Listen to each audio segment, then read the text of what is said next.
Annyeonghaseyo, magandang araw po sa inyo lahat. So i-continue na po natin yung pagsagot sa mga EPS topic related mga questions dito sa Book 1. Chapter 7 na po tayo. So start po tayo dito sa reading part.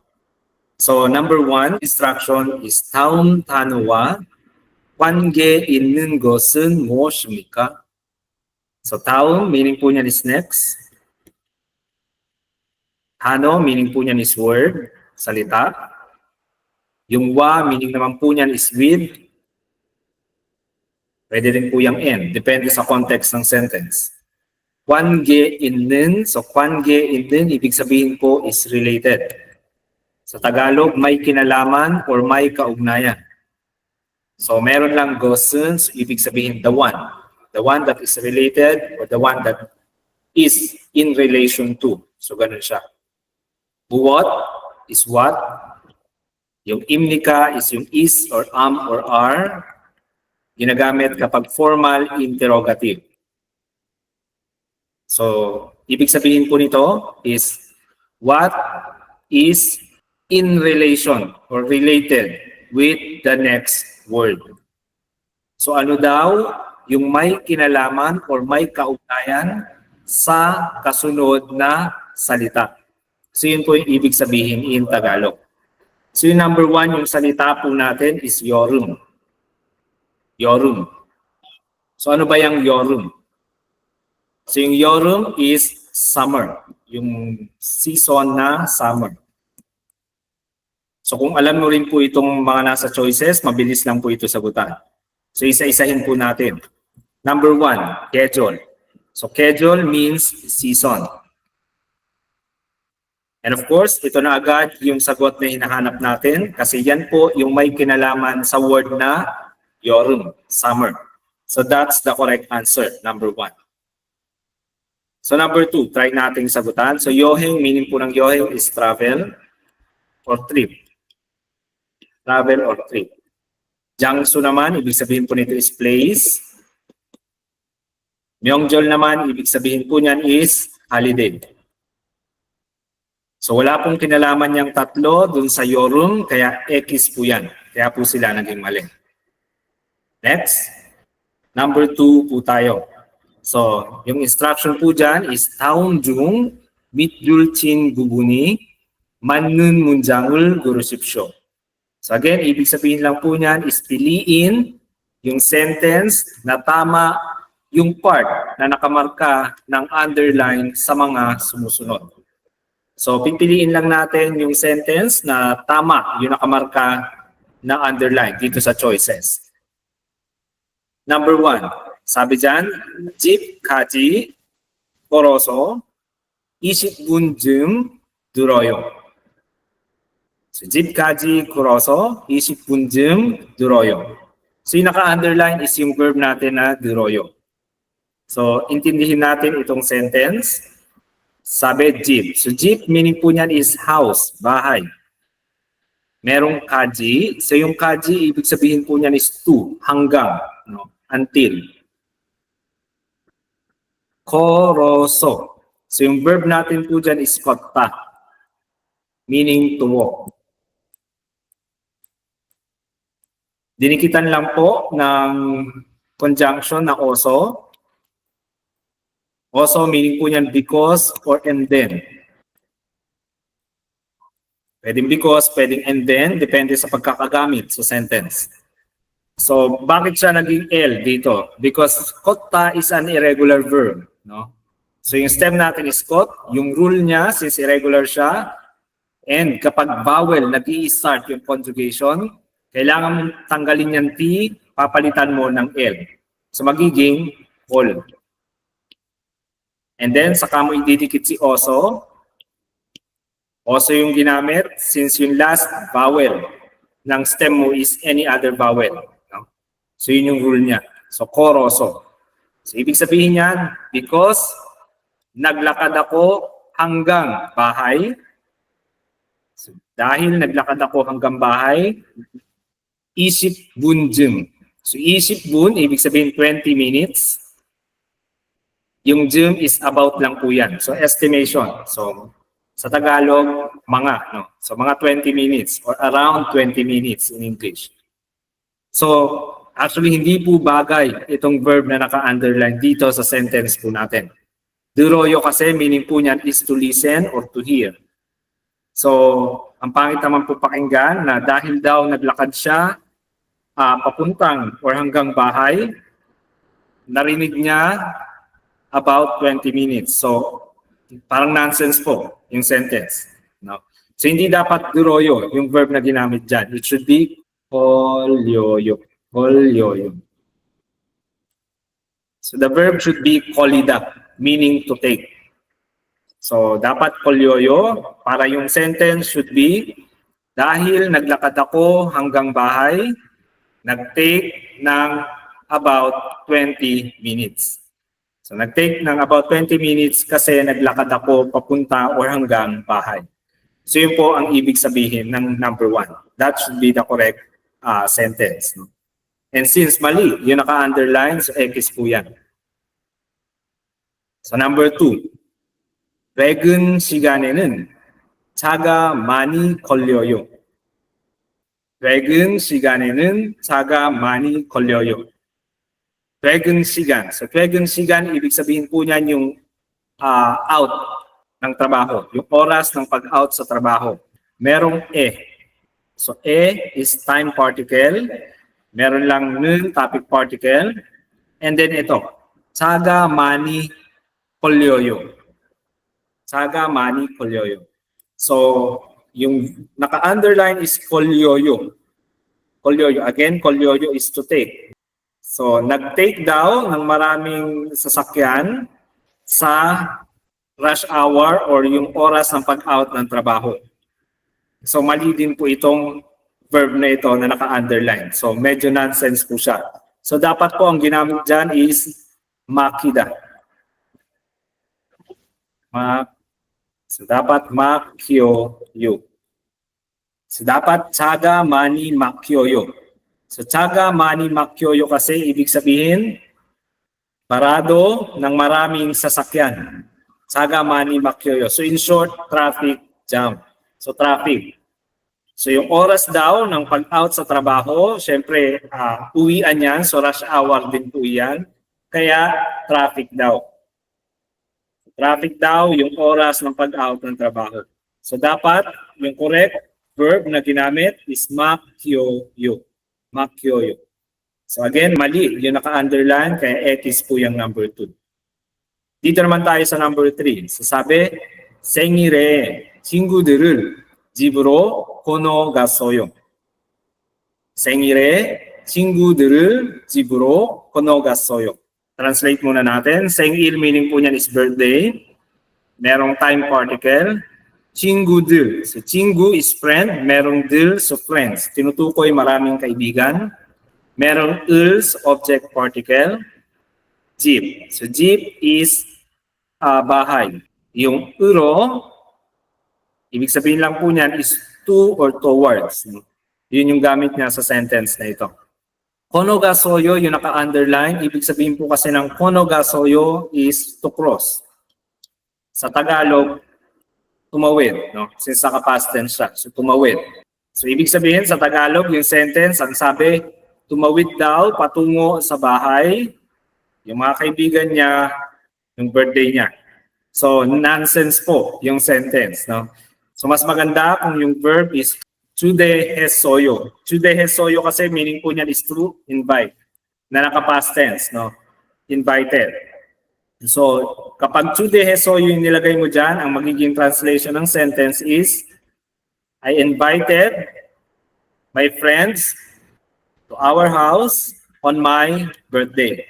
So, yun yung magiging translation niya. So, doon meron na siyang sense, di ba? Kesa naman dito na ito cross. So, again, mali yung naka-underline, nonsense, hindi related dun sa meaning ng sentence, kaya X din po yan. Number 3. So the correct answer is number 4. Sabi sa number 4, 아침에 비가 왔는데 지금은 그쳤어요. 아침에 비가 왔는데 지금은 그쳤어요. So 아침, meaning po ng 아침 is morning, umaga. merong time marking particle, biga uda. So biga uda yung verb po natin dyan, meaning to rain, umuulan. No? And since naka-past tense form, eto naka-past tense, so meaning tapos nang umulan. So umulan. No? Meron lang po tayong conjunction po dyan na nunde. So yung nunde kasi pwede yung and, pwedeng but, pwedeng so. So depende sa context ng sentence. Yung trabaho niya kasi is magbigay ng background information para mas maintindihan ng kausap yung sasabihin niya na kasunod. So sabi niya, kaninang umaga daw or nung umaga daw is umulan. Pero ngayon naman, jigemen meaning now, ngayon, kucho soyo. So yung verb natin dyan is kuchida. Kuchida. Meaning to stop. So pakitandaan po itong term na ito kasi ito po yung verb na ginagamit kapag yung tinutukoy mo is yung pag-stop ng pag-ulan or ng pag-snow. So that's kuchida. So naka-past tense lang dito sa sentence. So again, yung sabi dyan, nung umaga daw, umulan. Pero ngayon naman daw, tumigil na. It stopped. No? Tumigil na. So yung naka-underline is kucho soyo. So tama po ang paggamit sa verb na iyan. Kaya number 4 po yung correct answer. Number 4 is the correct answer. So pakitake note po muna itong mga isinulat ko. Then buburahin ko na po. So number 3. 빈칸에 들어갈 가장 알맞은 것을 고르십시오. So, pag nakita mo yung 빈칸, meaning po kasi niyan is blank. So, sa atin, fill in the blanks lang po yan. Fill in the blanks. Sabi kasi dyan, literal, sa instruction, piliin yung pinakatamang ipapasok sa blank. Yun siya yung Tagalog. Sa term natin, mas familiar tayo sa fill in the blanks. So, basahin natin. 김치찌개가 너무 blank. 조심해서 천천히 드세요. Again, 김치찌개가 너무 blank. 조심해서 천천히 드세요. So, 김치찌개. 김치찌개, yan po yung kimchi stew.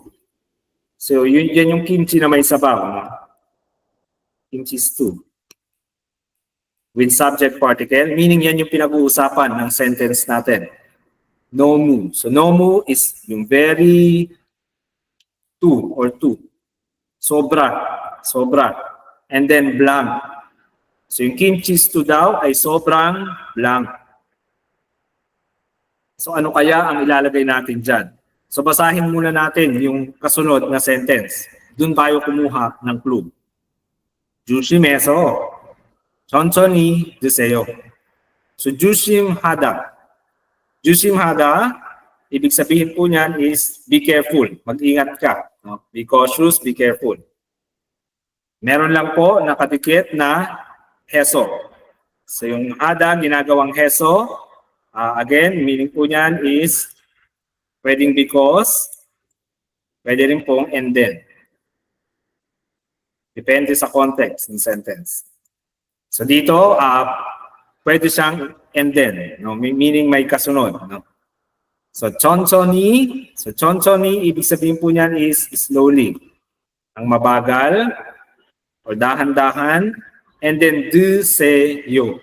드세요, ibig sabihin po niyan is please eat in an honorific way. So yun siya, magalang na way ng please eat. Please eat, 드세요. So, ano kaya yung adjective na pwede natin ilagay dyan kay kimchi stew? Analyze natin. So, pinag-iingat siya. And then, sabi, kumain ka ng slowly o dahan-dahan. So, ano kaya yan? So, translate natin yung number 1. Sabi ng number 1, 적습니다. 적습니다. So, 적습니다, yung adjective natin dyan, root word is 적다. Meaning few, kaunti. Sasabihan ka ba ng be careful kapag konti yung kimchi stew? Of course, hindi naman, di ba? Kaya mali po yan. Hindi siya related doon sa nabasa natin. Ito naman. Number 2, bisamnida, meaning po niyan is mahal, expensive. So kapag mahal ba yung kimchi stew, pag-iingatin ka niyan, yan pakakainin na mabagal, syempre hindi rin naman. So mali po yan, number 2. Number 3, mashisumnida. So mashisumnida, ibig sabihin tasty, masarap, delicious. Masarap. Delicious. So kapag masarap ba yung kimchi stew, pag-iingatin ka niyan and pakakainin ka na mabagal, syempre hindi rin naman. So the correct answer is tugopsumnida. Tugopsumnida. So yung root word kasi natin dito is tugopta, meaning mainit, hot. Hot. So nakakapaso, mainit. Kaya po yung kasunod na sentence is sinabi, be careful and then please eat slowly. So kumpletuhin natin yung sentence. Kimchi jjigaega 너무 뜨겁습니다. So yung kimchi stew daw is sobrang mainit. It's too hot. Kaya sinabihan siya na mag-ingat, be careful, and eat slowly. So yun po ang tamang sagot. Number 4. So pakitake note po ulit ng mga vocabulary na hindi pa po alam dyan and make sure na i-memorize din. So dito naman tayo sa number 4. So basahin natin yung instruction. Sabi, 빈칸에 들어갈 알맞은 표현을 골라 문장을 완성하십시오. Translate natin. So 빈칸 meaning po niyan is, again, blank. Meron lang preposition of place, place particle. Durogal. So durogal again is to fill. To fill, to insert, to go in. Yun yung mga meaning ni durogal. Almajun. Almajun, ibig sabihin po niyan is correct or tama. Hyun. Hyun is expression. Kulla, select. Munjang, sentence. 완성하십시오. Ibig sabihin po niyan is please complete. Kumpletuhin. So translate natin. So sabi dyan, please complete the sentence. Select the correct expression to fill in the blank. So yun po yung sabi dyan. Sa Tagalog, pakikumpleto ng sentence at piliin yung tamang ekspresyon na ipapasok o ilalagay sa blank. So yun po yung meaning niya. So parang fill in the blanks lang din po ito, no? In short. So burahin ko na po yan and then basahin na natin yung sentence. So, 제 고향은 blank. 저는 한국에 와서 좋은 겨울을 경험했습니다. 너무 추워서 깜짝 놀랐습니다. 제 고향은 blank. 저는 한국에 와서 좋은 겨울을 경험했습니다. 너무 추워서 깜짝 놀랐습니다. So 제 meaning my. 고향 meaning po niyan is hometown. Yung lugar na pinanggalingan o yung bansang pinanggalingan. Yung un is a topic marking particle. So meaning ito yung pinag-usapan sa sentence natin. Yung my hometown. So yung my hometown is blank. So yun yung hahanapin natin sa choices. So kumuha tayo ng clue sa mga kasunod na sentence. 저는 한국에 와서 좋은 겨울을 경험했습니다. So 저는 is I. 한국. 한국 is South Korea. A is location marking particle. And then waso. So wa meaning came. Meron lang aso. Pwedeng and then or because. 처음. So 처음, ibig sabihin po niyan is first time. 겨울, ibig sabihin parang 겨울 is winter. Merong object particle lang.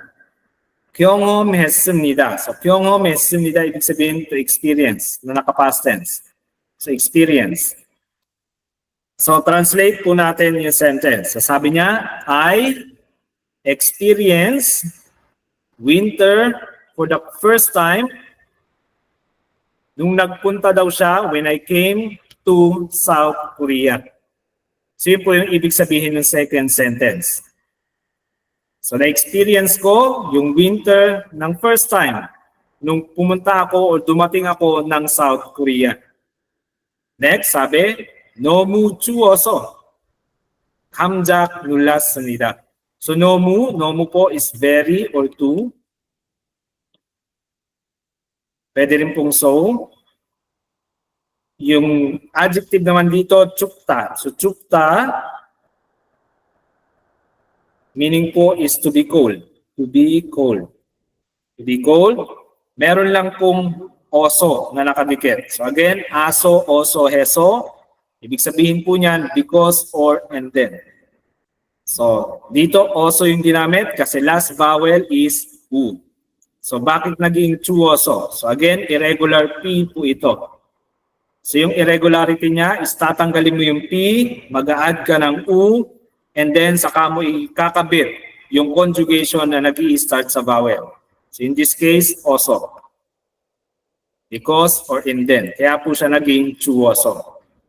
So ibig lang sabihin po niyan, dahil sobrang lamig daw, because it is too cold, 깜짝 놀랐습니다. 깜짝 놀랐습니다, ibig sabihin po niyan is nagulat. Or sa English, na surprise.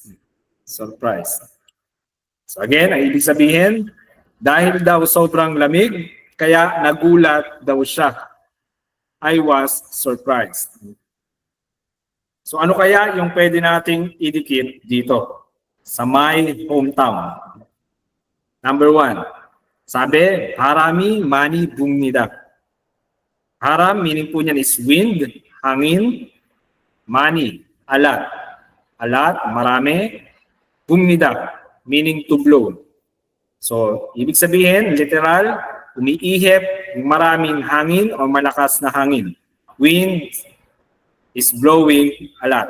So, sa tingin niyo po ba related yon dito sa mga kasunod na sentence? Again, pinag-uusapan natin dito is Yule na season and yung weather na chukta, malamig sa Korea. So, malamig sa Korea. So, dapat yung kabaliktaran, yung pipiliin natin dito sa kanyang hometown. So, of course, hindi naman ito yon, hindi yan kasalungat ng binasa natin. So, number 2, sabi, biga 자주 옵니다. So, ibig sabihin, biga uda, to rain. Meron lang po yung adverb sa gitna, 자주 meaning often. So, ibig sabihin, it rain often. Madalas daw umulan. So again, hindi po yan sumasalungat doon sa weather and season na pinag-uusapan sa mga kasunod na sentence. So mali po yan. Number 4, sabi, 날씨가 너무 춥습니다. 날씨 is weather with subject particle. 너무 again is very, to, or so. 춥습니다 again, to be cold, malamig. So yung weather daw is sobrang lamig. Ngayon, kung yung weather is sobrang lamig sa kanyang hometown, do you think magugulat pa siya sa weather ng South Korea? Of course, hindi po. No? Kaya mali po ito. No? So, mali po yung number 4. Ang sagot po na hinahanap po natin, yung sumasalungat sa weather ng South Korea is ito. Number 3. Sabi dyan, 날씨가 항상 따뜻합니다. 따뜻합니다. So, 날씨 again is weather. Panahon. 항상 naman po, ibig sabihin always. Palagi, at all times, always. 따뜻합니다. So, 따뜻합니다 is warm or mainit-init. So, ito po yung tamang sagot.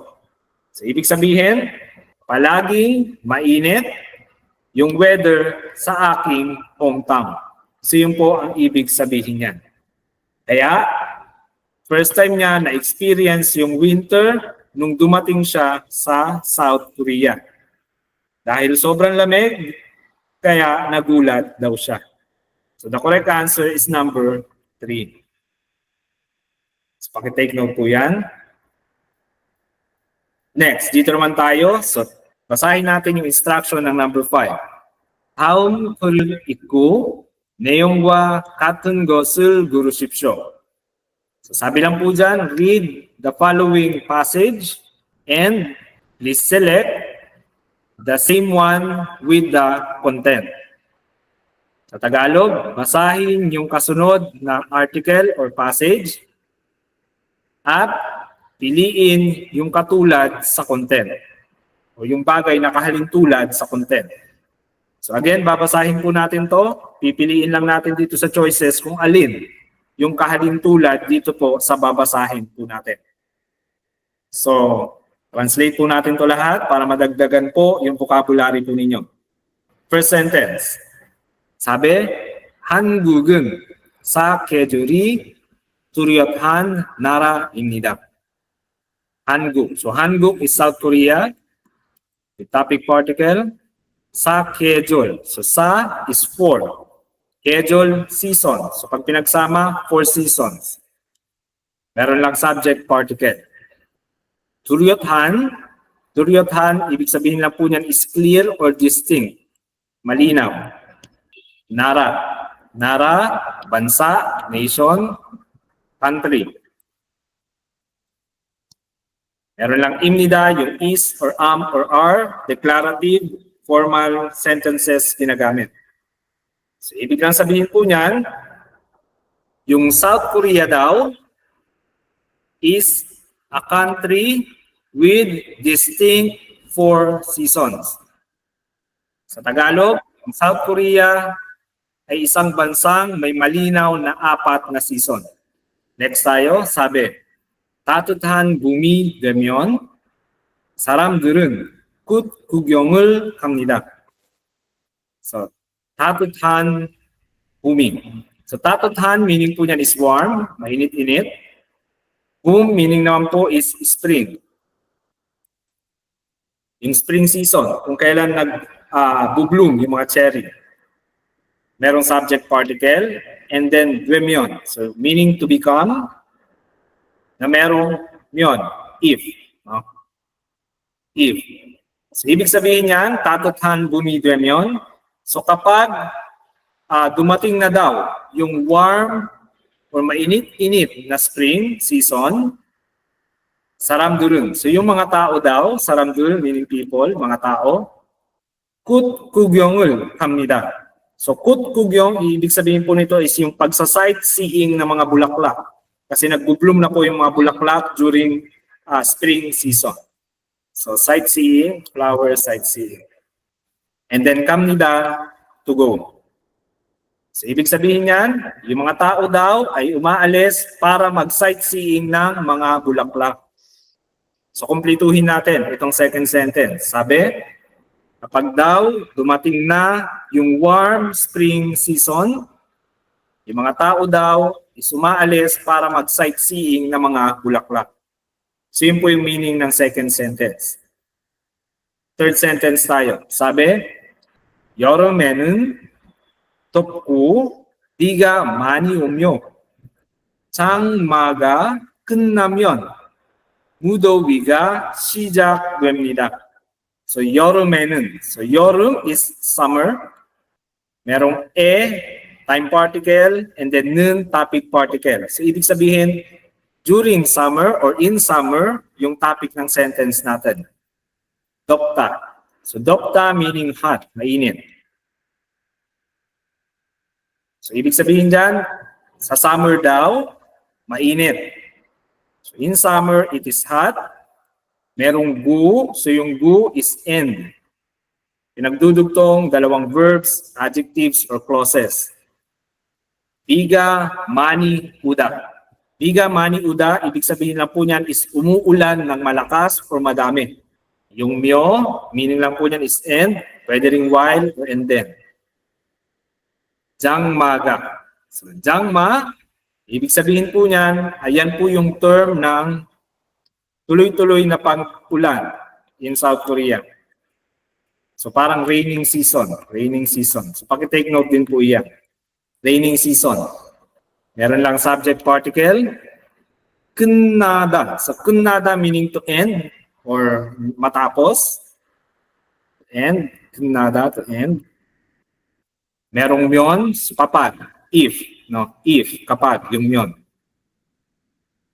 So ibig sabihin niyan, kapag daw tapos na yung raining season, mudowi. So mudowi. Mudowi. So mudowi, ibig sabihin lang po niyan is sobrang init. Extreme heat. Extreme or intense na heat.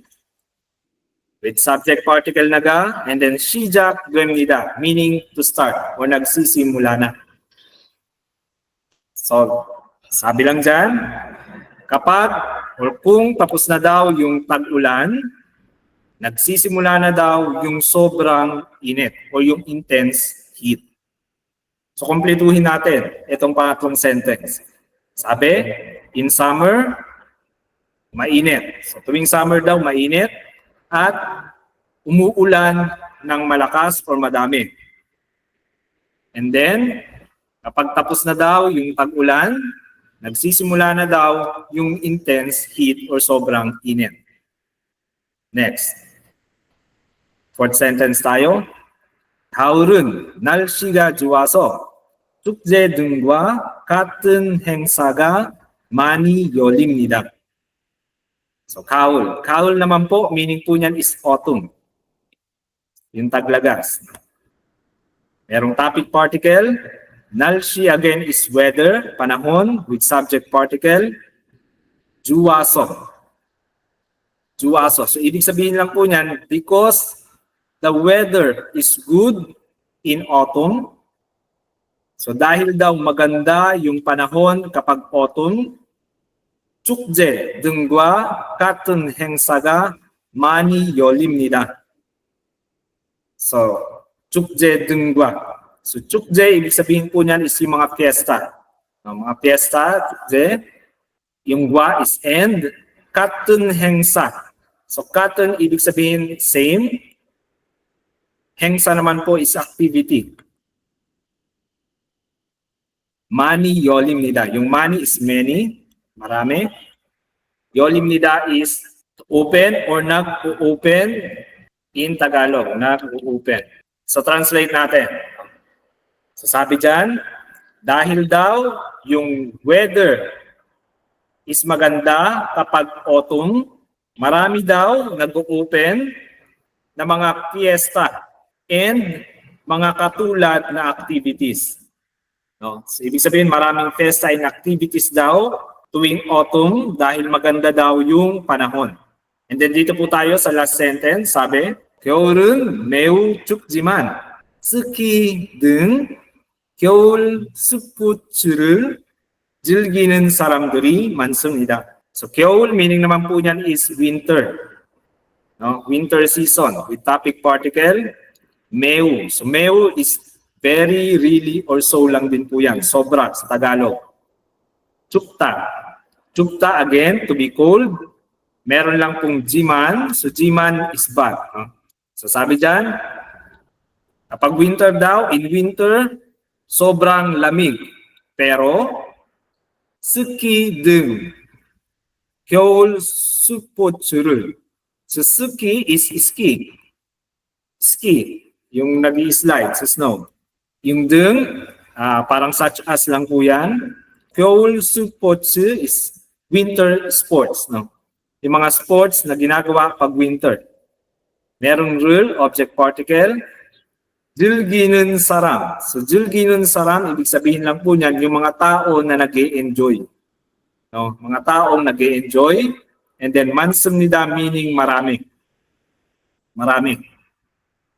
So, again, ulitin natin itong last sentence. In winter daw, sobrang lamig. Pero, maraming tao yung nag-e-enjoy sa mga winter sports such as ski. So yun po ang ibig niyang sabihin. So medyo magulo na yung video, ang dami ko lang nasulat, pero try nyo na lang po intindihin. No? Kung medyo naguluhan, rewind nyo lang po konti yung video. So, burahin na po natin and tingnan na natin dito sa choices kung ano yung tamang sagot dito. Number 1, sabi, 한국은 계절의 변화가 뚜렷하지 않습니다. 한국은 계절의 변화가 뚜렷하지 않습니다. So, 한국. So, 한국, South Korea with topic particle, 계절. So, 계절 is season. Merong 의, so possessive particle, yung parang apostrophe S sa English. 변화가. So, 변화가, ibig sabihin, nagbabago. Changes. And then, 뚜렷하다. Again, 뚜렷하다, sinabi ko kanina, 뚜렷하다. Malinaw, clear, distinct. No? Distinct or malinaw. Distinct. Distinct, clear, or malinaw sa Tagalog. G 않습니다. So G 않습니다 naman, again, do not or not.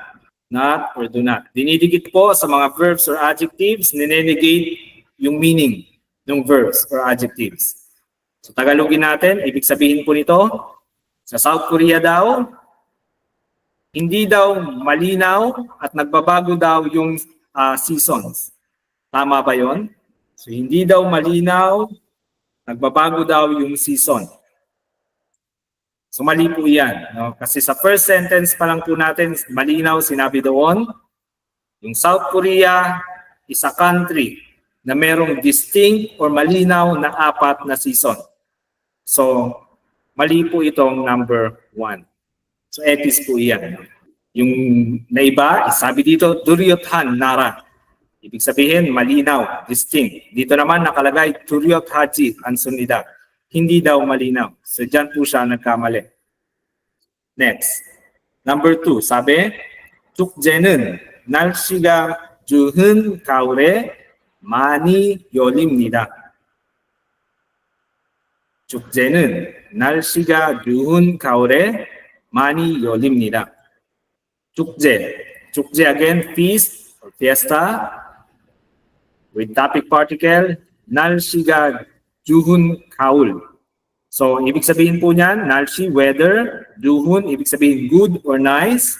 가을 naman, ibig sabihin po is autumn or fall, taglagas. Meron lang time marking particle. So, ibig sabihin, yung autumn na may magandang weather. So, yun sa Tagalog. 많이 열립니다. So money is a lot. Yolimnida naman po is to open. Nag-open sa Tagalog or to be held in English. Pwede rin. No? So sabi dyan, Tagalogin natin para mas maintindihan, marami daw nag-open o nag-held ng mga fiesta sa autumn na maganda yung weather. Tama kaya yan? So hanapin nyo si Chukje. Nasaan ba si Chukje? Ito. Hanapin nyo rin si Kaul. Ayan, so magkasama sila. So, 가을은 날씨가 좋아서. Dahil daw maganda yung weather sa fall or autumn, yung mga fiesta daw at mga katulad na activity, marami daw nag-open o nagsasagawa. So, parehas na parehas po sa sinabi sa number 2. Kaya po, number 2, yung sagot na hinahanap po natin. Yan po yung katulad dun sa binasa po nating passage. So tingnan natin itong 3 and 4, bakit sila naging mali. Sabi, number 3, 무더위가 끝나면 비가 많이 오는 장마가 시작됩니다. So, 무더위가 끝나면 비가 많이 오는 장마가 시작됩니다. 무더위. So 무더위 meaning po again is intense heat. Sobrang init. So, hanapin nyo na kaagad dyan. So, dito yan. 끝나면. So, sabi, 끝나면 kapag natapos daw, kung tapos na, yung intense heat, 비가 많이 오는, ibig sabihin, umuulan ng marami o ng malakas. 장마가 시작됩니다. 장마, again, yan po yung raining season. Panahon ng tag-ulan sa South Korea. 시작됩니다, meaning to start. Nagsisimula. Tagalogin natin para mas maintindihan. So nagsisimula daw yung raining season kung tapos na yung intense heat. So nagsisimula daw yung pag-ulan ng malakas na raining season kung tapos na yung intense heat. So mali po yan, baliktad, no? Ang sabi dito, 장마가 끝나면, kapag tapos na yung raining season, dun pa lang po nag-i-start yung intense heat. No? So again, pag natapos yung raining season, dun nag-i-start yung intense heat. So mali itong number 3 kasi baliktad, binaliktad niya. Sabi, pag tapos na daw yung intense heat, saka umuulan, saka nag-i-start umulan. So mali po yan, baliktad. So X po yan, number 3. Number 4, sabi, 겨울에는 너무 추워서 사람들이 야외 활동을 하지 않습니다. So, nakita niyo si 겨울, so dito na yan. Diyan na kayo mag-base. No? So, translate po natin. So, 겨울, winter, merong time particle, merong 는, topic particle. 너무 is too, very, sobra in Tagalog. 추워서, so 추워서, 춥다, to be cold na may because. Dahil. So dahil daw sobrang lamig kapag winter, saramduri. So yung mga tao daw, 야외 활동. So 야외 meaning outside, sa labas. 활동 naman ibig sabihin activities. Merong object particle. 하지 않습니다. So ibig sabihin, do not do. Hindi gumagawa. So, Tagalogin natin, yung mga tao daw is hindi gumagawa ng mga outside or outdoor activities. So tama ba yan? Ano bang sabi dito sa last sentence? Pag winter, sobrang lamig, pero maraming tao ang nag-i-enjoy sa mga winter sports katulad ng ski. So ski and winter sports are outside or outdoor activities. So maraming tao daw yung nag-e-enjoy doon. So ibig sabihin, nag-outdoor activities pa rin sila kahit winter, kahit sobrang lamig. So number 4 is incorrect. No? So mali po yan. So correct answer is number 2. So again, pakitake note po ng mga vocabularies na lumalabas po dito. Make sure na i-memorize para pandagdag sa vocabulary list po ninyo.